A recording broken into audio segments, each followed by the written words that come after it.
Magandang umaga mga kapuso. Alam naman po natin ang latest sa lagay ng panahon ngayong Huwebes. Mula po yan kay Ana Clorin Horda, ang weather specialist mula sa Pag-asa. Magandang umaga po, Miss Ana. Magandang umaga din po, Sir Adjo, ganun din po sa ating mga taga-subaybay.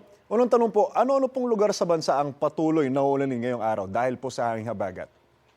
Yes po, dahil pa rin sa habagat, asahan natin na mga karanas na mga pabugso-bugsong pag-ulan. Itong bahagi po ng Palawan, pati na rin po itong Zambales, Bataan at Occidental Mindoro. So posible pa rin po yung malakas na mga pag-ulan dyan. Kaya doble ingat po sa ating mga kababayan sa banta ng mga pagbaha at mga pagguho ng lupa. Kahapon po, bakit mas malakas ang naranasang ulan dito sa Metro Manila? Aasahan ba natin ang kaparehong panahon hanggang ngayong araw? Yes po, kahapon po, no, mas malakas po yung hatak ng habagat at kaya mas malakas din po yung mga pag-ulan na ating naranasan, hindi lang po dito sa Metro Manila, pati na rin po sa mga karatig na lugar. At ngayong araw ay mas kakaunti o mas bawas na po yung pag-ulan na ina-expect po natin dito sa Metro Manila na kung saan mas madalas na nga lang o mas mataas yung chance na mapag-ulan po natin ngayong araw dito sa Metro Manila sa bandang hapon at gabi. Pero epekto pa rin po ito ng habag. Para po bukas, ano po kaya ang weather outlook natin? Magiging maganda po ba ang panahon?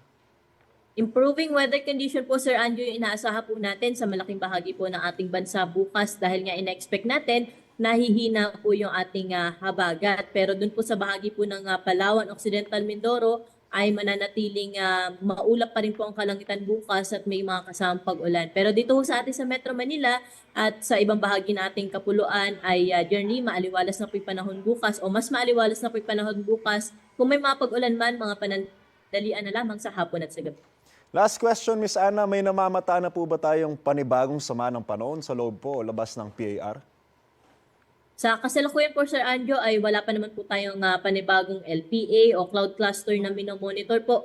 Pero nakikita natin na sa mga susunod na araw ay posible po tayong may mamonitor na low pressure area. Pero sa ngayon ay malayo pa naman o hindi pa naman po natin nakikita na malapit po sa ating par at wala pa rin po direkta epekto. So, posible lamang po ito mabuo sa mga susunod na araw. Kaya patuloy po tayong mag-monitor sa mga update po na ilalabas ng Pag-asa.